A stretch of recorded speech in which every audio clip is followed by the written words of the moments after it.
الحمد لله نحمده ونستعينه ونستغفره ونؤمن به ونتوكل عليه ونعوذ بالله من شرور أنفسنا ومن سيئات أعمالنا.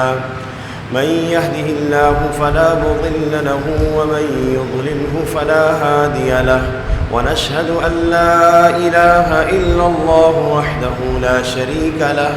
ونشهد أن سيدنا ومولانا محمدًا عبده ورسوله صلى الله عليه وسلم. أعوذ بالله من الشيطان الرجيم. بسم الله الرحمن الرحيم. ولتكملوا العدة ولتكبروا الله على ما هداكم ولعلكم تشكرون. صدق الله العظيم. اللہ رب العزت نے ہمیں رمضان المبارک کی برکت والی ساعتیں عطا فرمائی ہیں، اور یہ اب آخری ساعتیں ہیں. جب بھی کسی عبادت کی تکمیل ہوتی ہے تو ہمیں اللہ جل شانہ کی طرف سے یہ بات معلوم ہوتی ہے، اور آپ صلی اللہ علیہ وسلم کی تعلیمات میں سے ہے یہ بات کہ جب بھی کسی عبادت کی تکمیل ہو تو دو طرح کی کیفیات اور جذبات انسان کے دل میں ہونے چاہیے. ایک جذبہ تو ہونا چاہیے شکر کا کہ اللہ تعالیٰ نے اپنا فضل فرمایا، ہمیں رمضان کی عبادت کی توفیق عطا فرمائی، روزوں کی توفیق عطا فرمائی، روزانہ رات کی تراویح کے قیام کی توفیق عطا فرمائی، جس پر اتنا بڑا وعدہ ہے کہ آپ صلی اللہ علیہ وسلم کے یہ ارشاد ہے، جس نے تراویح کا قیام کیا ایمان اور احتساب کے ساتھ، یعنی ثواب کی نیت کرتے ہوئے، اللہ تعالیٰ اس کے پچھلے گناہوں کی مغفرت فرما دیتے ہیں. تو بڑے انعامات اللہ نے ہمیں عطا فرمائے. اس پر دل سے شکر نکلے، شکر کی کیفیت میں ہو انسان، بار بار زبان سے انسان کہہ رہا ہو اللہم لک الحمد ولک الشکر. بسا اوقات بندے کے دل میں یہ خیال آتا ہے کہ ہماری عبادت کی کیا حیثیت، وہ جو ہم نے تراویح پڑھی وہ غفلت میں پڑھی، سجدوں میں گئے تو پتہ نہیں کن خیالات میں تھے، ہمارے روزوں کی کیا حیثیت. آدمی یہ خیال دل میں نہ لاوے، اس لیے کہ وہ سجدہ جو ہم نے زمین پر کیا یہ صرف اللہ کے لیے کیا ہے، غیر اللہ کے سامنے نہیں جھکایا سر. یہ کتنی بڑی نعمت ہے. چاہے اس میں ایک دفعہ بھی استحضار نہیں ہوا، اللہ کا خیال نہیں آیا، غفلت میں تھے، لیکن یہ جو زمین پر ماتھا ٹیکا ہے یہ اللہ کے سامنے ٹیکا ہے، غیر اللہ کے سامنے نہیں ٹیکا. یہ روئے زمین پر جتنی نعمتیں ظاہری دنیا میں موجود ہیں، سب سے زیادہ قیمتی چیز یہ، ان سب سے بڑھ کر یہ سجدہ کرنا ہے. کوئی دنیا کی ظاہری نعمتیں اس کے مقابلے میں کوئی حیثیت نہیں رکھتی. تو کتنی بڑی نعمت اللہ نے ہمیں دے دی. ایک دفعہ حضرت گنگوہی رحمۃ اللہ علیہ سے کسی نے کہا کہ حضرت جو ہے جب اللہ کا ذکر کرتے ہیں تو دل میں توجہ نہیں ہوتی، خیال نہیں ہوتا، دھیان نہیں ہوتا، صرف زبان ہی حرکت کر رہی ہوتی ہے. ایسے ذکر کا کیا فائدہ؟ یعنی ذکر کرنے والے کو ذکر کر کے مایوسی ہو رہی ہے. اللہ جل شانہ ہمارے بڑوں کو جزائے خیر عطا فرمائے، جس موقع پہ تربیت فرماتے ہیں انہوں نے فوراً جواب دیا کہ بھائی اس پر اللہ کا شکر ادا کیوں نہیں کرتے کہ اس اللہ تعالیٰ نے تمہارے جسم میں ایک عضو یعنی زبان کو تو ذکر کی توفیق دے دی، تم اللہ کا شکر ادا کرو، اللہ جل شانہ انشاءاللہ دل کو بھی ذکر کی توفیق عطا فرما دیں گے. تو الحمدللہ جو ظاہری سجدے جس کو ہم ظاہری سمجھتے ہیں یہ بھی اللہ کی بہت بڑی نعمت ہے. اس لیے دل سے اللہ کا شکر ادا کرے انسان.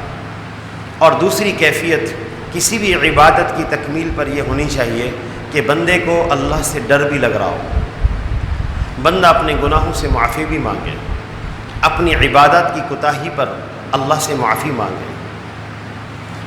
اللہ اکبر! کیا اللہ تعالیٰ بڑے بڑے گناہوں کو معاف فرما دیتے ہیں؟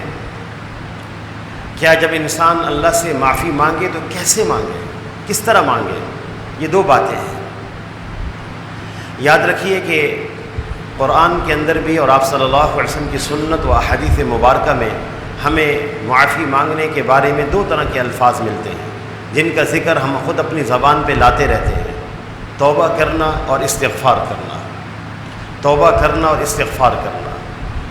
استغفار کا معنی ہوتا ہے مغفرت طلب کرنا، کہ انسان اپنے گناہوں سے معافی مانگے۔ استغفار کے خود الفاظ اللہ رب العزت نے بھی سکھائے ہیں کہ انسان کیسے اللہ سے معافی مانگے، خود اللہ نے سکھائے ہیں۔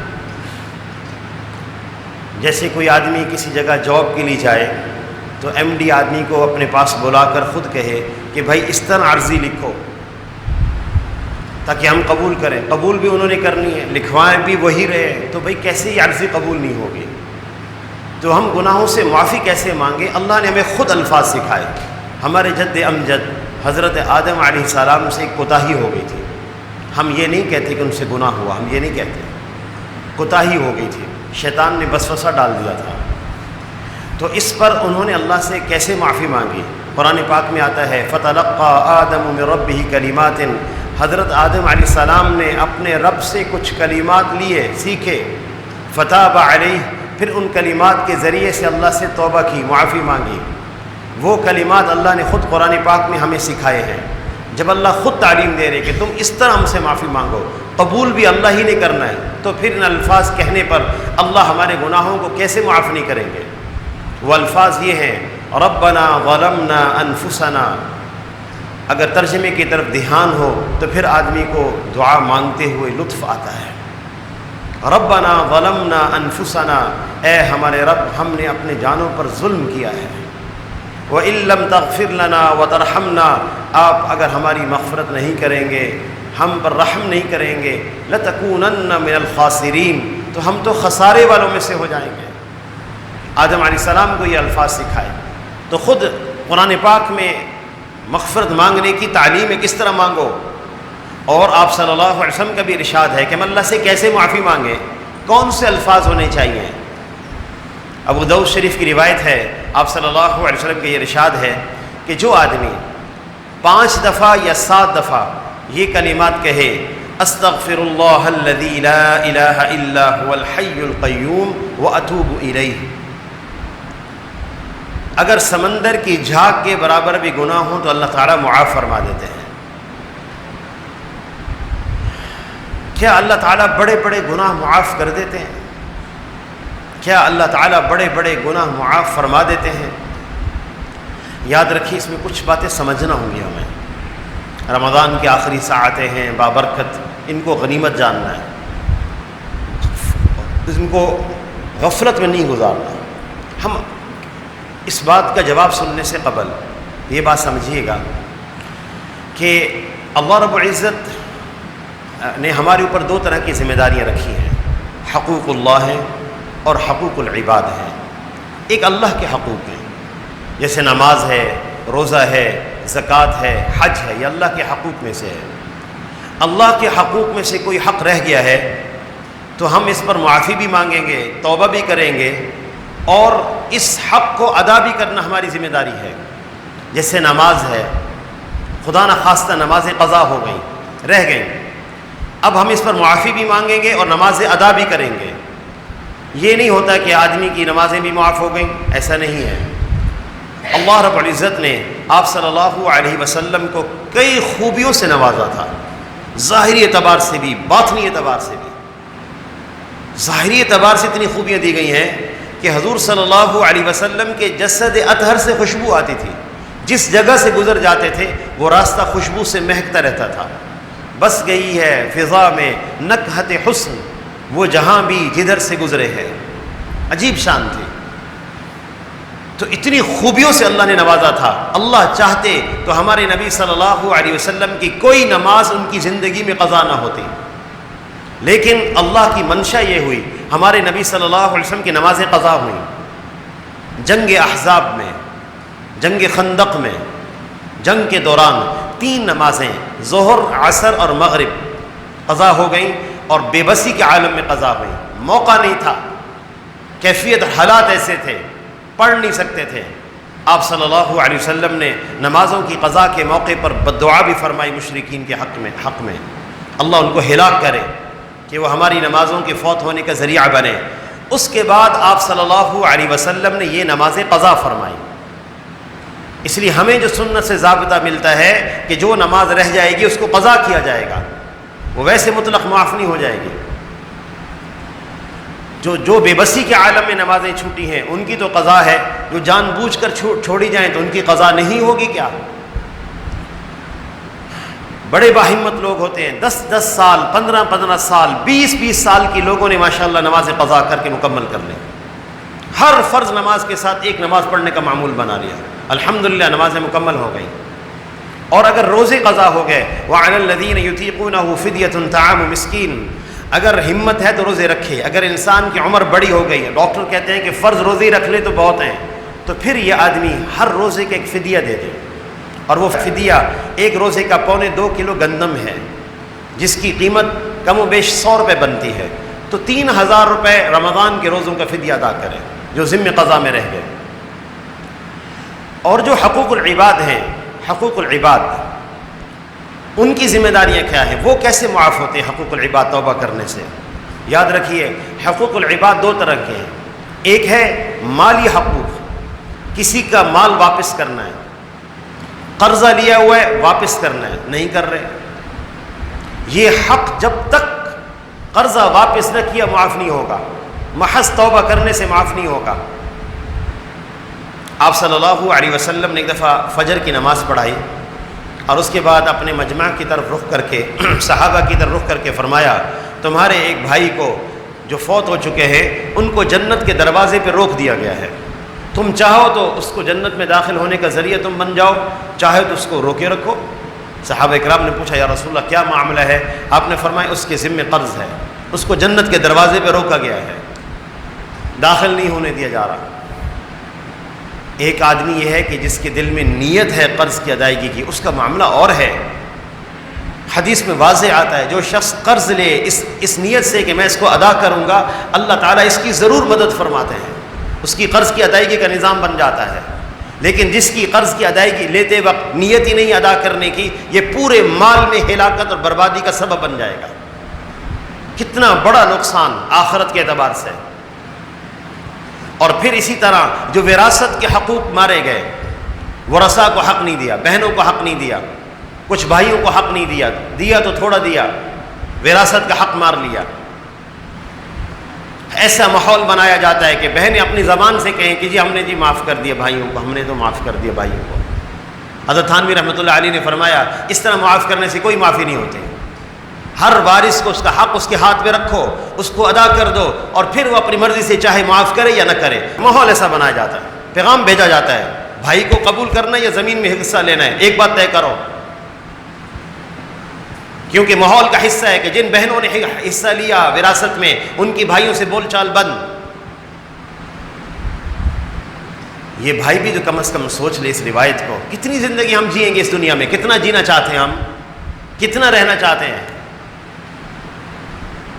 ہم وراثت میں ساری زمین ہی لے لیں، ہمیں یہ زمین کیا نفع دے گی؟ جبکہ نبی صلی اللہ علیہ وسلم کا یہ ارشاد ہے من قطع میراث وارثہ، جو شخص کسی وارث کو اس کی وراثت سے محروم کر دے گا، قطع اللہ میراثہ فی الجنہ، اللہ اس کی وہ میراث جو جنت میں اس سے محروم کر دیں گے۔ محدثین نے لکھا ہے کہ اس کا معنی یہ ہے کہ یہ انسان اول وہلے میں جنت میں داخل نہیں ہو سکتا، چاہے کیسا ہی عبادت گزار کیوں نہ ہو۔ مالی حقوق ادا کرنے ہوں گے، تاخیر ہو رہی معافی مانگنے، جس کا پیسہ دینا ہے بھائی معاف کر دیں، تاخیر ہو رہی انشاءاللہ میں کوشش میں ہوں، میں آپ کو آپ کی رقم ادا کروں گا، پھر ہم توبہ کریں اللہ سے۔ اور دوسرے حقوق وہ ہیں جس میں کسی کی غیبت کی ہے، کسی کو زبان سے برا بھلا کہا ہے، کسی کو تکلیف دی ہے، کسی کو گالی دی ہے، کسی کو زبان سے اذیت دی ہے، اس کی معافی یہ ہے کہ آدمی اس بندے سے معافی مانگ لے۔ آج کل بڑا آسان طریقہ ہے، کوئی مشکل نہیں، یہ موبائل سے میسیج لکھیں معافی کا، بھیج دیں تحریر کہ مجھ سے غلطی ہو گئی تھی، آپ مجھے معاف کر دیں، آپ کی حق تلفی ہو گئی تھی، آپ مجھے معاف کر دیں، میسیج کر دیں۔ اچھا اگر اگلا بندہ اگر گرم ہو معاف نہ کرے تو پھر تو مشکات شریف کی ایک روایت ہے، آپ صلی اللہ علیہ وسلم نے ارشاد فرمایا جس شخص نے کسی کے حق میں کوئی کوتاہی کی پھر اس نے معافی مانگی، جس کے حق میں کوتاہی تھی اس نے معاف نہ کیا، تو یہ معافی مانگنے والا اللہ کے ہاں بریء ذمہ ہو جائے گا۔ اللہ نے ہمارے لیے کتنے راستے آسانی کے رکھے، کوئی بندہ دنیا میں ایسا نہ ہو جس کے اوپر جو ہے وہ ہمارا حق، وہ ہم سے حق کا مطالبہ کرتا پھرے، ایسا نہ ہو۔ اور پھر اپنی دعاؤں کے اندر جب آدمی ہاتھ اٹھائے تو عاجزی سے استغفار بھی کرے، توبہ بھی کرے۔ تاب یتوب توبن کا معنی ہوتا ہے واپس پلٹنا۔ تاب یتوب توبن کا معنی ہوتا ہے واپس پلٹنا، واپس آنا۔ توبہ کا معنی ہے واپس آنا، رجوع کرنا۔ اللہ کی نافرمانی کر کے دور ہو گئے، واپس آ جائے۔ یہ توبہ جب بندہ کرتا ہے تو بھائی یہ جو سوال ہے کہ اللہ کیا بڑے بڑے گناہ معاف کر دے گا، یاد رکھیے دنیا میں سب سے بڑا گناہ جو ہے وہ شرک ہے۔ ان اللہ لا یغفر ان یشرک بہ، اللہ تعالیٰ شرک کو معاف نہیں کرتے، لیکن یہ بندہ اگر شرک سے بھی توبہ کر لے اللہ جل شانہ اس کو بھی معاف فرما دیتے ہیں۔ اس سے بڑا کوئی گناہ نہیں۔ بت پرستی سب سے بڑا گناہ۔ بہت سارے صحابہ کرام رضی اللہ عنہم اجمعین زمانہ جاہلیت میں بت پرستی کرتے تھے، لیکن جب توبہ کی تو ان کے لیے کلمات یہ ہیں رضی اللہ عنہم ورضوا عنہ، اللہ ان سے راضی ہو گئے۔ اچھا جب بندہ توبہ کرتا ہے، یہ گناہگار سے گناہگار بندہ ذرا متوجہ ہو کر اللہ سے کہے اللہ مجھے معاف کر دے، آئندہ نہیں کروں گا، تو اللہ کتنے خوش ہوتے ہیں۔ یہ بندہ اپنے گناہوں کی طرف نہ دیکھے، اللہ کی رحمت کی طرف دیکھے۔ حدیث میں آتا ہے آپ صلی اللہ علیہ وسلم نے ارشاد فرمایا، چونکہ ہم اللہ کی ذات لامحدود ہے، ہم اللہ کی خوشی کا یا اللہ کی محبت کا ہم اندازہ نہیں کر سکتے، اس لیے آپ صلی اللہ علیہ وسلم نے مثال سے سمجھایا کہ ایک آدمی جو کسی ایسی زمین پر ہو جو ہلاکت والی جگہ ہو، نہ کوئی پتا ہے، نہ کوئی سبزہ ہے، نہ پانی ہے، اپنی اونٹ کے ساتھ ہے اور سامان زاد راہ اس اونٹ پہ لدا ہوا ہے، اور وہ آرام کرنے کے لیے لیٹ گیا، جب اس کی آنکھ کھلی تو اونٹ جا چکا تھا، اب موت ہی موت ہے، اور وہ آدمی تھوڑی دیر چکر لگانے کے بعد پھر لیٹ گیا اپنے سر کے نیچے بازو رکھ کر موت کے انتظار میں، اب تو موت ہے، اس کی آنکھ لگ گئی، جب آنکھ کھولی تو اس کا اونٹ اس کے پاس کھڑا تھا۔ تو حدیث میں آتا ہے اللہ اشد فرحا بتوبۃ العبد من عبدہ، یہ جو بندہ جتنا خوش ہوگا، یہ کتنا خوش ہوگا، آپ صلی اللہ علیہ وسلم نے اس کی خوشی کو بیان بھی فرمایا ہے کہ یہ بندہ، اس نے جب خوشی ہوئی تو خوشی کی حالت میں سے خطا ہو گئی، زبان سے یوں کہنا چاہیے تھا کہ اللہ تو میرا رب ہے، میں تیرا بندہ ہوں، اس نے خوشی میں یوں کہا اے اللہ میں تیرا رب ہوں، تو میرا بندہ ہے، اتنی خوشی ہوئی کہ خطا ہو گئی الفاظ میں۔ آپ صلی اللہ علیہ وسلم نے ارشاد فرمایا اللہ تعالیٰ اس بندے سے کہیں زیادہ خوش ہوتے ہیں گناہگار بندے کی توبہ کرنے پر۔ اور آخری بات یہ ہے کہ ہم اپنی توبہ میں، دعا میں کچھ قطرے آنسوں کے بھی نکالیں، تنہائی میں کچھ قطرے آنسوں کے نکلنے چاہیے۔ اللہ اکبر، آپ صلی اللہ علیہ وسلم کے ارشاد ہے کہ دو قطرے اللہ کو بڑے محبوب ہیں، ایک شہید کا نکلا ہوا آنکھ سے قطرہ، ایک شہید کا خون کا قطرہ زمین پر گرنے سے پہلے اس کی مغفرت کر دی جاتی ہے، دوسرا کسی کے اللہ کے خوف سے نکلا ہوا قطرہ آنکھ سے رخسار پر گرنے سے پہلے اللہ تعالیٰ اس کی مغفرت فرما دیتے ہیں۔ اگر رونا نہ آئے تو دعا مانگ لیا کریں۔ آپ صلی اللہ علیہ وسلم نے دعا مانگی باقاعدہ، اللہم ارزقنی عینین، اے اللہ دو آنکھیں ایسی عطا فرما جو تیرے خوف سے رویا کریں۔ اللہ نے آپ صلی اللہ علیہ وسلم نے باقاعدہ دعا مانگی، کم از کم اللہ سے یوں انسان مانگ لے، رونے کی شکل بنا لے۔ آپ صلی اللہ علیہ وسلم تشریف فرماتے ایک مجلس میں تو حضرت جبرائیل علیہ السلام تشریف لائے، اس موقع پر ایک آدمی مجلس میں اللہ کے خوف سے رونے لگا۔ حضرت جبرائیل علیہ السلام نے فرمایا اللہ کے رسول، جو شخص اللہ کے خوف سے، فرمایا کہ ہر عمل کا اللہ کے ہاں وزن ہوگا، ترازو ہے، اللہ کے ہاں ہر عمل کو تولا جائے گا، لیکن وہ آنسو جو اللہ کے خوف سے نکلتے ہیں وہ تولے نہیں جائیں گے، اور ایک آنسو اتنا بھاری ہے کہ جہنم کی بڑی سی بڑی آگ کو بجھانے کے لیے کافی ہے۔ تو آدمی رونے کی شکل ہی بنا لے، آخری ایام ہے، کبھی تنہائی میں اس کے سامنے ہاتھ اٹھا کے آنسو تو بہائے۔ تو اللہ جل شانہ سے دعا ہے کہ اللہ ہمیں استغفار کی بھی توفیق عطا فرمائے، توبہ کی بھی توفیق عطا فرمائے۔ وآخر دعوانا ان الحمد للہ رب العالمین۔